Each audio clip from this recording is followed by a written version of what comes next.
Hi friends, പുതിയൊരു വീഡിയോയിലേക്ക് എല്ലാവർക്കും സ്വാഗതം. ഇന്ദ്രനും സുശീലയും രവിയോട് പറഞ്ഞ ശേഷം ദാസാറിൻ്റെ വീട്ടിലെത്തി ദാസാറിനോട് കാര്യങ്ങളൊക്കെ സംസാരിക്കുകയാണ്. ഒരു രൂപ പോലും ചിലവില്ലാതെ അനുപമയുടെ പേരിലുള്ള കട ഇന്ദ്രന് കിട്ടുമെന്നുള്ള പ്രതീക്ഷയിലാണ് സുശീല അവിടേക്ക് ചെല്ലുന്നത്. സുശീല ഗുണ്ടായുസം കാണിച്ചതൊക്കെ വെറുതെയാവുകയാണ്. ദാസാറ് ആ ഒരു ഉറച്ച തീരുമാനത്തിൽ തന്നെ നിൽക്കുകയാണ്. അനുപമയ്ക്ക് 25,000 രൂപ മാസം മാസം ഇന്ദ്രൻ കൊടുക്കണം. അങ്ങനെ ഒരു എഗ്രിമെൻറ്റിനാണെങ്കിൽ സമ്മതമാണ്. അല്ല എന്നുണ്ടെങ്കിൽ ഇന്ദ്രന് ഒരു രൂപ പോലും ചെലവില്ലാതെ ആ കട സ്വന്തമാക്കാം എന്ന് നിങ്ങൾ പ്രതീക്ഷിക്കേണ്ട. സുശീലക്ക് അങ്ങ് ദേഷ്യം വരികയാണ്. ഇങ്ങനെയല്ലല്ലോ നിങ്ങൾ എന്നോട് പറഞ്ഞ വാക്ക്. അനുപമയ്ക്ക് ഒരു രൂപ പോലും കൊടുക്കേണ്ടതില്ല, ഇന്ദ്രൻ്റെ പേരിലേക്ക് ആ കട കൊടുക്കാം എന്നാണല്ലോ നിങ്ങൾ പറഞ്ഞത്. എന്നിട്ടിപ്പോൾ വാക്ക് മാറുകയാണോ എന്ന് ചോദിക്കുമ്പോൾ ഞാൻ അങ്ങനെ സുശീലയോട് പറഞ്ഞിട്ടില്ലല്ലോ എന്ന് ദാസാറ് പറയട്ടോ. എന്നോട് ഗോകുൽ അങ്ങനെയല്ല പറഞ്ഞത്. ഗോകുൽ എന്നോട് പറഞ്ഞത് ഒരു രൂപ പോലും അനുപമയ്ക്ക് കൊടുക്കേണ്ട എന്നാണ്. അതിനുള്ള വഴിയൊക്കെ ഞാൻ ഒരുക്കിക്കോളാം എന്ന് പറഞ്ഞിട്ട് ഇപ്പം നിങ്ങൾ എന്താ വാക്ക് മാറുന്നത് എന്ന് ചോദിക്കുമ്പോൾ ദാസാറിനും അങ്ങ് ദേഷ്യം പിടിക്കാൻ കേട്ടോ. ഗോകുലല്ലോ ആ കടയുടെ ഉടമ, അനുപമയല്ലേ. അനുപമയുടെ പേരിലുള്ള കട എങ്ങനെ ഗോകുൽ പറയുന്നത് കേൾക്കാൻ പറ്റും? ഗോകുൽ അതിൽ എന്ത് അവകാശമാണുള്ളത്? ഞാനാണ് അനുപമയ്ക്ക് ആ കട വാങ്ങിച്ചു കൊടുത്തത്. പിന്നെ എങ്ങനെ ഗോകുൽ ഇക്കാര്യം തീരുമാനിക്കുന്നത് എന്ന് പറയുമ്പോൾ സുശീലയ്ക്ക് അങ്ങ് ദേഷ്യം പിടിക്കാൻ കേട്ടോ. അപ്പോൾ സുശീലയ്ക്ക് കാര്യം മനസ്സിലാവാണ്. ഞാൻ പറഞ്ഞതൊന്നും ഇപ്പോൾ ഇവർ വില വെക്കുന്നില്ല എന്നുള്ള കാര്യം മനസ്സിലാവാൻ കേട്ടോ. അപ്പോൾ ഇന്ദ്രൻ പറയണേ, എന്തിനാണ് അമ്മ വെറുതെ ഗുണ്ടായുസം കാണിച്ച് അനുപമയുടെ പേരിൽ നിന്നും എനിക്ക് ആ കട സ്വന്തമാക്കി തരുന്നത്? അതൊന്നും എനിക്ക് താല്പര്യമില്ല. ദാസാർ പറഞ്ഞതുപോലെ അനുപമയ്ക്ക് എല്ലാ മാസവും 25,000 രൂപ കൊടുക്കാൻ എനിക്ക് സമ്മതമാണെന്ന് പറയട്ടോ. അതോടുകൂടി പിന്നെ സുശീലയ്ക്ക് ഒന്നും പറയാൻ കഴിയുന്നില്ല. അങ്ങനെ സുശീല ഇന്ദ്രനെയും കൂട്ടി അവിടെ നിന്ന് പോവാട്ടോ. അപ്പോൾ ഇന്ദ്രൻ അമ്മ ഇങ്ങനെ പെരുമാറിയതിനും എല്ലാം ദാസാർ ക്ഷമിക്കണം എന്നൊക്കെ ഇന്ദ്രൻ പറയുന്നുണ്ട്. അപ്പോൾ ഇന്ദ്രൻ സുശീലയോട് പറയുന്നുണ്ട്, അമ്മ എന്തിനാ കടയുടെ കാര്യത്തിലൊക്കെ ഇടപെടുന്നത്? അത് ഞാൻ നടത്തുന്ന കടയാണ്, അതുകൊണ്ട് ഞാൻ തന്നെ കാര്യങ്ങളൊക്കെ തീരുമാനിച്ചോളാം.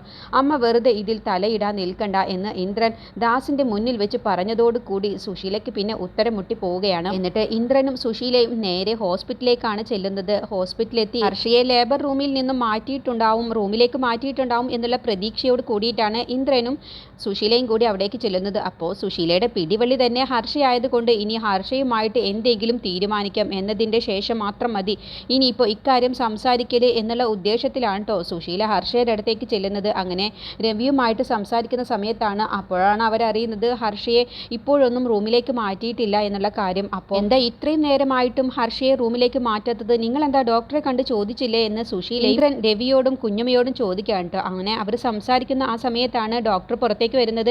എന്നിട്ട് രവിയും ഇന്ദ്രനും കൂടി ചോദിക്കണം, എന്താണ് ഹർഷയെ ഇതുവരെ നിങ്ങൾ റൂമിലേക്ക് മാറ്റാത്തത്? എന്തെങ്കിലും കുഴപ്പമുണ്ടോ ഡോക്ടർ എന്ന് ചോദിക്കുമ്പോഴാണ് ഡോക്ടർ ഒരു മടിയോട് കൂടി പറയുന്നത്, ഇതുവരെയും ഹർഷയ്ക്ക് ബോധം വന്നിട്ടില്ല, അതുകൊണ്ട് ഹർഷയെ ഇനി ICUയിലേക്ക് മാറ്റുകയാണെന്ന് പറയുമ്പോൾ എല്ലാവരും അങ്ങ് ഞെട്ടിപ്പോവാൻ കേട്ടോ.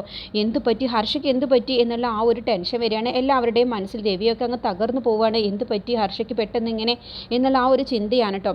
അപ്പോൾ ഇന്ദ്രൻ ആശ്വസിപ്പിക്കുകയാണ്, ഒരു കുഴപ്പവും വരില്ല, ഹർഷ ഉറപ്പായും കണ്ണു തുറക്കും, ഒരു കുഴപ്പവും വരില്ല എന്ന് പറഞ്ഞ് ഇന്ദ്രൻ രവിയെ ആശ്വസിപ്പിക്കുകയാണ്. സുശീലയൊക്കെ അങ്ങ് തകർന്നു പോവുകയാണ്. സുശീലയുടെ ആകെ ബലം എന്ന് പറയുന്നത് തന്നെ ഹർഷ ആയതുകൊണ്ട് തന്നെ ഹർഷയുടെ അവസ്ഥ കുറച്ച് മോശമാവുകയാണ്. അതുകൊണ്ട് എത്രയും പെട്ടെന്ന് ICUയിലേക്ക് മാറ്റുകയാണെന്ന് പറഞ്ഞ് ഡോക്ടർ ഹർഷയെ ICUയിലേക്ക് മാറ്റുകയാണ് കേട്ടോ. ഈ സമയം ഇന്ദ്രൻ സുശീലയോട് പറയണ, അമ്മ ഇവിടെ തന്നെ നിന്ന് ഹോസ്പിറ്റലിൽ അമ്മ കൂടി ഉള്ളത് എന്തുകൊണ്ടും നല്ലതാണ്, അത് രവിക്കും കുഞ്ഞമ്മയ്ക്കും ഒക്കെ ഒരു ആശ്വാസമാവും എന്ന് പറഞ്ഞ് ഇന്ദ്രൻ സുശീലയെ അവിടെ നിർത്തിക്കൊണ്ട് ഇന്ദ്രൻ പോവുകയാണ് കേട്ടോ. ഈ സമയം അമ്പിളിയും രഘുവും അനുവിൻ്റെ വീട്ടിലെത്തിയിട്ടുണ്ടാവും. അവിടെ പോയിരുന്ന നിരാശയോട് കൂടിയിട്ടാണ് അമ്പിളി സംസാരിക്കുന്നത്. അപ്പോൾ അനുപമയോട് രഘുവും പറയുന്നുണ്ട്, അമ്പിളി പറയുന്നതിലും കാര്യമുണ്ട്, എല്ലാത്തിനും ഓരോ തടസ്സങ്ങളാണ്, ഞങ്ങൾ എന്തിന് ഇറങ്ങി പുറപ്പെട്ടാലും ഞങ്ങൾക്ക് ഇതുവരെയും ഞങ്ങളുടെ കഷ്ടകാലം മാറുന്നില്ല എന്ന് നിരാശയോട് കൂടി പറയുന്ന സമയത്ത് അനുപമ ആശ്വസിപ്പിക്കുകയാണ്, എല്ലാത്തിനും ഒരു സമയമുണ്ട്, എല്ലാം ശരിയാവും. ഇപ്പം തന്നെ ചീരുവിൻ്റെ കാര്യത്തിൽ കണ്ടില്ലേ, എനിക്ക് കിട്ടിയ 20 പവൻ ചീരുവിന് കൊടുത്തു. ചീരുവും വിനയനും അവൻ്റെ അമ്മാവനും കൂടി ഇവിടേക്ക് വന്നിരുന്നു. എന്നിട്ട് കാര്യങ്ങളൊക്കെ പറഞ്ഞു. വിനയന് ഒരു കട തുടങ്ങാൻ വേണ്ടിയിട്ടാണ്. അപ്പോൾ അവരെ സഹായിക്കുന്നത് അമ്മാവനാണ്. അതുകൊണ്ട് നമുക്ക് തറവാട്ടിൽ നിന്നും കിട്ടിയ സ്വർണം കൊണ്ട് ഒന്നും ചെയ്യാൻ കഴിയില്ല എന്നല്ലേ പറയുന്നത്, പണയം വെക്കാനോ വിൽക്കാനോ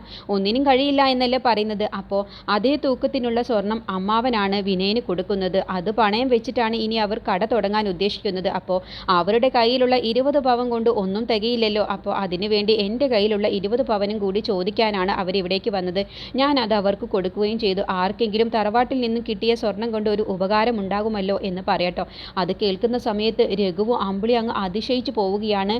എന്നിട്ട് നീ അത് ഒരു മടിയും കൂടാതെ നീ അവർക്ക് കൊടുത്തല്ലോ, അച്ഛന് ചെയ്യാൻ തോന്നാത്തത് നിനക്ക് തോന്നിയല്ലോ അനു, നിന്റെ മനസ്സ് അത്രയ്ക്ക് നല്ല മനസ്സാണെന്ന് അമ്പിളി ആ സമയത്ത് പറയട്ടോ. എന്നിട്ട് അമ്പിളി പറയണേ, ഞാൻ ഞാൻ അച്ഛനോട് മഞ്ചാടിയുടെ സ്വർണം 20 പവൻ കൂടി ഞാൻ ചോദിച്ച സമയത്ത് അച്ഛൻ അത് തരില്ല എന്ന് തന്നെ തീർത്തു പറഞ്ഞു എന്ന് പറയട്ടോ.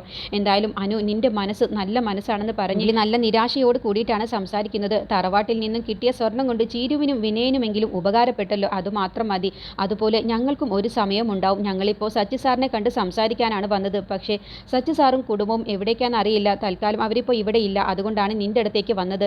സച്ചി സാറ് ഞങ്ങൾക്കൊരു ജോലി ശരിയാക്കി തരാമെന്ന് പറഞ്ഞിട്ടുണ്ട് സച്ചി സാറിൻ്റെ ഓഫീസിൽ. അപ്പോൾ അതിനു വേണ്ടി സംസാരിക്കാനാണ് വന്നത്. അപ്പോൾ അവിടെയും ഞങ്ങൾക്ക് തടസ്സം എന്നൊക്കെ പറയട്ടോ. അങ്ങനെ അമ്പിളി രഘുവിനെയും കൂട്ടി അനുപമയുടെ വീട്ടിൽ നിന്ന് പോവാട്ടോ. അപ്പോൾ അനുപമയ്ക്കാണെങ്കിലും അമ്പിളിയുടെയും രഘുവിൻ്റെയും ആ അവസ്ഥ കാണുമ്പോൾ വല്ലാത്തൊരു വിഷമം അനുപമയ്ക്കും വരുന്നുണ്ട്. എത്രയും പെട്ടെന്ന് അവരുടെ പ്രശ്നങ്ങളൊന്ന് അവസാനിച്ചാൽ മതിയായിരുന്നു, അവർക്കും ഒരു നല്ല കാലം വന്നാൽ മതിയായിരുന്നു എന്ന് ഭാനുഅമ്മയോട് വിഷമത്തോടു കൂടി അനു പറയണേ. അപ്പോൾ അവർക്കും വരും, നല്ലൊരു കാലം അവർക്കും വരും, നീ വിഷമിക്കാതിരിക്കുക അനു എന്ന് പറയട്ടോ. അങ്ങനെ അവർ പോകുന്ന സമയത്താണ് ഒരു കടയിൽ കയറി ചായ കുടിക്കുമ്പോഴാണ് ഇന്ദ്രൻ ഹോസ്പിറ്റലിൽ നിന്നും സ്കൂട്ടിയുമായിട്ട് പോകുന്നത്. അപ്പോൾ ഇന്ദ്രൻ പോകുന്ന സമയത്താണ് രഘുവും അമ്പിളിയും അവിടെ ഇരുന്ന് ചായ കുടിക്കുന്നത് കാണുന്നത്. അങ്ങനെ ഇന്ദ്രൻ അവരുടെ അടുത്തേക്ക് ചെല്ലുകയാണ് കേട്ടോ. എന്നിട്ട് നിങ്ങളെന്താ ഇവിടെ എന്ന് ഇന്ദ്രൻ ചോദിക്കുമ്പോൾ രഘുവും അമ്പിളിയും കാര്യങ്ങളൊക്കെ പറയണേ. ഞങ്ങൾ അനുപമയുടെ വീട്ടിൽ നിന്നാണ് വരുന്നത് എന്നുള്ളതും അനുപമയ്ക്ക് കിട്ടിയ 20 പവൻ ചീരുവിനും വിനയനെയും സഹായിക്കാൻ, അവർക്കൊരു കട തുടങ്ങാൻ വേണ്ടി സഹായിക്കാൻ കൊടുത്തു എന്നുള്ള കാര്യമൊക്കെ പറയണേ. അപ്പോഴൊന്നും ഇന്ദ്രന് അതിലൊന്നും ഒരു അസൂയയും വരുന്നില്ല കേട്ടോ. എന്നിട്ട് രഘുവിനോടും അമ്പിളിയോടും പറയണേ, ഞാൻ അന്ന് ഫാദേഴ്സ് ഡേയുടെ അന്ന് വീട്ടിലേക്ക് വന്നിരുന്നു. എന്നിട്ട് നിങ്ങൾക്ക് 25 ലക്ഷം രൂപ കടയ്ക്ക് വേണ്ടിയിട്ടുള്ളതിന് സഹായിക്കാൻ വേണ്ടിയിട്ടാണ്. പക്ഷേ അന്നാണ് അച്ഛൻ എന്നോട് പറഞ്ഞത്, കല്യാശ്ശേരി തറവാട്ടിൽ നിന്നും കിട്ടിയ സ്വർണം കൊണ്ട് നിങ്ങൾക്ക് പണയം വെച്ച് അതിൽ നിന്നും പൈസ തരാം എന്നുള്ളത് പറഞ്ഞു. അതുകൊണ്ടാണ് പിന്നെ അതിനെക്കുറിച്ചൊന്നും സംസാരിക്കാതിരുന്നത്. അനുപമയും അതിനെക്കുറിച്ച് പറഞ്ഞതാണ്. അങ്ങനെ ഒരു തീരുമാനം അനുപമയും ഞാനും കൂടി എടുത്തതാണ്. എന്നിട്ടാണ് അച്ഛനോട് അക്കാര്യം പോയി പറഞ്ഞത് എന്ന് കേൾക്കുമ്പോൾ രഘുവും അമ്പിളി അങ്ങ് അതിശയിച്ചു പോവാണ്. എന്നിട്ട് അമ്പിളി പറയണം, ഞങ്ങളോട് ഇക്കാര്യമൊന്നും അച്ഛൻ പറഞ്ഞില്ലല്ലോ, നീ അവിടെ വന്നതും ഇങ്ങനെ സംസാരിച്ചതൊന്നും അച്ഛൻ ഞങ്ങളോട് പറഞ്ഞില്ലല്ലോ എന്ന് അമ്പിളി പറയുമ്പോൾ ഇന്ദ്രൻ പറയണേ, അച്ഛൻ പറയാതിരുന്നത് പണയം വെച്ചിട്ട് കിട്ടുന്ന പൈസ കൊണ്ട് നിങ്ങളൊരു നല്ല കട തുടങ്ങിക്കോട്ടെ, നിങ്ങളൊരു ബിസിനസ് തുടങ്ങിക്കോട്ടെ എന്ന് കരുതിയിട്ടാവും, അതുകൊണ്ടാവും അത് ശരിയാവും എന്ന് കരുതിയിട്ടാവും അച്ഛൻ ഇക്കാര്യം പറയാതിരുന്നത്. ഇനിയിപ്പോൾ നിങ്ങൾക്ക് 25 ലക്ഷം രൂപ തരാമെന്ന് ഞാൻ പറഞ്ഞിരുന്നില്ല, അതും ഇനി ശരിയാവില്ല. കാരണം ഞാനിപ്പോൾ ദാസാറിൻ്റെ വീട്ടിൽ നിന്നാണ് വരുന്നത്. എന്നിട്ട് ദാസാറുമായിട്ട് ഇപ്പോൾ സംസാരിച്ചിട്ട് അനുപമയ്ക്ക് എല്ലാ മാസവും 25,000 രൂപ കൊടുക്കണം എന്നുള്ള എഗ്രിമെൻ്റ് എല്ലാം ശരിയാക്കിയിട്ടാണ് വന്നിട്ടുള്ളത്. അതുകൊണ്ട് ഇനിയിപ്പോൾ അത് നടക്കില്ല, നമുക്ക് മറ്റെന്തെങ്കിലും ഒരു മാർഗം നോക്കാം എന്ന് പറയട്ടോ. അപ്പോൾ രഘു പറയണേ, അമ്പിളി പറയുന്നത് പോലെ ഞങ്ങൾ ഒരു ഭാഗ്യം കെട്ടവരാണ്. ഞങ്ങൾ എന്തിലേക്ക് ഇറങ്ങി പുറപ്പെട്ടാലും ഞങ്ങൾക്ക് എല്ലാത്തിനും ഒരു തടസ്സങ്ങളാണ്. ഇപ്പം തന്നെ സച്ചി സാറിനെ കാണാൻ വേണ്ടിയിട്ടാണ് ഞങ്ങൾ ഇവിടേക്ക് വന്നത്. അക്കാര്യവും നടന്നില്ല, അതും തടസ്സം തന്നെ എന്ന് പറയുമ്പോൾ രഘുവേട്ടൻ്റെ ഈ കഷ്ടകാല സമയമൊക്കെ മാറും, എന്നിട്ട് രഘുവേട്ടനും ഒരു നല്ല സമയം വരും എന്നുള്ള ഒരു ആശംസ വാക്കുകളൊക്കെ ഇന്ദ്രൻ പറഞ്ഞ് അവരെയൊക്കെ ഒരു നല്ലതുപോലെ ആശ്വസിപ്പിച്ച ശേഷമാണ് ഇന്ദ്രൻ അവിടെ നിന്നും പോകുന്നത്.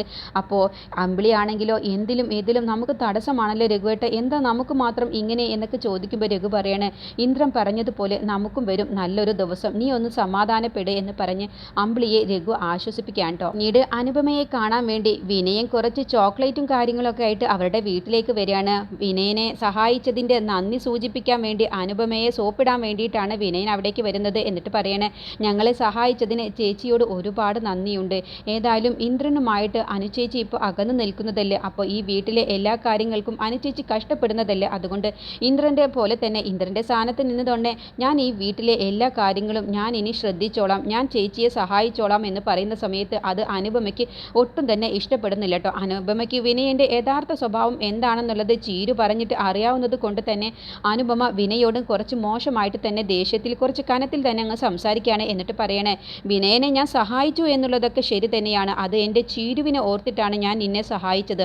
ആ സഹായം കൊണ്ട് നീ എന്നെ ഉപദ്രവിക്കാനാണ് ശ്രമിക്കുന്നതെങ്കിൽ അത് ഞാൻ അങ്ങനെ കണ്ടുകൊണ്ട് നിൽക്കില്ല.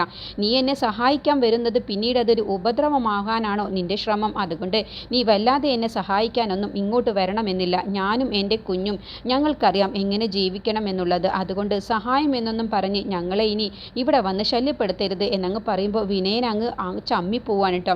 അപ്പോൾ എന്താ ചേച്ചി ഇങ്ങനെ പറഞ്ഞത് എന്നുള്ള ഭാവത്തിൽ, അപ്പോൾ ചീരു എന്നെക്കുറിച്ച് ചേച്ചിയോട് എല്ലാം പറഞ്ഞിട്ടുണ്ടാകുമോ എന്നുള്ള ആ ഒരു ചിന്ത വിനയൻ്റെ മനസ്സിൽ വരികയാണ്. അങ്ങനെ വിനയൻ്റെ മുഖത്ത് നോക്കി അനുപമ കുറച്ച് കടുപ്പിച്ച വാക്കുകൾ പറഞ്ഞതോടുകൂടി വിനയൻ ആകെ അങ്ങ് നാണം കെട്ട് ചമ്മലോട് കൂടി നിൽക്കുകയാണ്. അപ്പോൾ വിനയൻ പറയാം, അയ്യോ ചേച്ചി, ചേച്ചി എന്നെ തെറ്റിദ്ധരിക്കരുത്, ഞാൻ നല്ല മനസ്സോടെയാണ് ചേച്ചിയെ ഒന്ന് സഹായിക്കാം എന്ന് കരുതിയത്. ചേച്ചിക്ക് അത് ഇഷ്ടമല്ലെങ്കിൽ ഞാൻ അതിനെക്കുറിച്ചൊന്നും പറയുന്നില്ല. ഞാൻ നല്ല മനസ്സോടെയാണ് ചേച്ചിയുടെ അടുത്തേക്ക് വന്നത്. കാരണം ചേച്ചിയും മോനും ഇവിടെ തനിച്ചല്ലേ, അപ്പോൾ പിന്നെ നിങ്ങളുടെ ചിലവും കാര്യങ്ങൾക്കും നിങ്ങൾ കഷ്ടപ്പെടേണ്ട എന്ന് കരുതിയിട്ടാണ്. ഞാനൊരു പങ്ക് തന്നാൽ നിങ്ങൾക്കതൊരു വലിയ സഹായമാകുമല്ലോ എന്ന് ഉദ്ദേശിച്ചുകൊണ്ടാണ് അതുകൊണ്ടാണ്. ഇനിയിപ്പോൾ ചേച്ചിക്ക് അത് താല്പര്യമില്ലെങ്കിൽ ഞാനത് വിട്ടു എന്ന് പറഞ്ഞ് വിനയൻ വീണ്ടും നല്ലവനായിട്ട് സംസാരിച്ച് അനുപമയുടെ അടുത്ത് നിന്ന് പോവാൻ കേട്ടോ. അപ്പോൾ അനുപമ പറയുന്നുണ്ട് വിനയനോട്, ഞാൻ അങ്ങനെ ഉദ്ദേശിച്ചൊന്നും പറഞ്ഞതല്ല. എൻ്റെയും മോൻ്റെയും കാര്യങ്ങളൊക്കെ എങ്ങനെ കഴിയണം എന്നുള്ളതൊക്കെ എനിക്കറിയാം. ഞാനും ചില കാര്യങ്ങളൊക്കെ മനസ്സിൽ തീരുമാനിച്ച് ഉറപ്പിച്ചിട്ടുണ്ടല്ലോ. നീ ആദ്യം ചീരുവിൻ്റെയും മക്കളുടെയും കാര്യം നോക്കാൻ വേണ്ടി ശ്രമിക്കു വിനയ എന്ന് അനുപമ പറയണം. പിന്നീട് ജീവൻ രാജിനെ ഒളിപ്പിച്ചു വെച്ചിരിക്കുന്നത് രഘുവാണ് കേട്ടോ. രഘുവിൻ്റെ തടവിലായിരിക്കും ജീവൻ രാജ്. ജീവൻ രാജ് മരിച്ചിട്ടൊന്നും ഉണ്ടാകില്ല. അതും മാഷും അറിഞ്ഞുകൊണ്ട് തന്നെയാണ് എൻ്റെ മകളെ ജീവൻ രാജിൻ്റെ പിടിയിൽ നിന്നും രക്ഷിക്കണം എന്നുള്ള ഉദ്ദേശത്തിലാണ് മാഷും രഘുവും കൂടി ജീവൻ രാജിനെ തടവിൽ പാർപ്പിച്ചിട്ടുള്ളത്. അങ്ങനെ ജീവൻ രാജിൻ്റെ യഥാർത്ഥ സ്വഭാവം എന്താണെന്നുള്ളത് മഞ്ചാടിയെ കാണിച്ചു കൊടുക്കാൻ വേണ്ടിയിട്ടാണ്. മഞ്ചാടി ഒരു അപകടത്തിൽ പോയി ചാടരുത്, എൻ്റെ മകളെ രക്ഷിക്കാൻ എനിക്ക് എത്ര തന്നെ ശ്രമിച്ചാലും അവൾ അത് വിശ്വസിക്കുന്നില്ല. അപ്പോൾ അവൻ്റെ യഥാർത്ഥ സ്വഭാവം അവൾക്ക് മനസ്സിലാവണം, അതിനു വേണ്ടിയിട്ടാണ് എന്ന് പറഞ്ഞ് മാഷ് രഘുവും കൂടിയിട്ടാണ് ജീവൻ രാജിനെ തടവിൽ വെച്ചിട്ടുള്ളത്. ഇനി വൈകാതെ തന്നെ ജീവൻ രാജിനെ കാണിക്കും.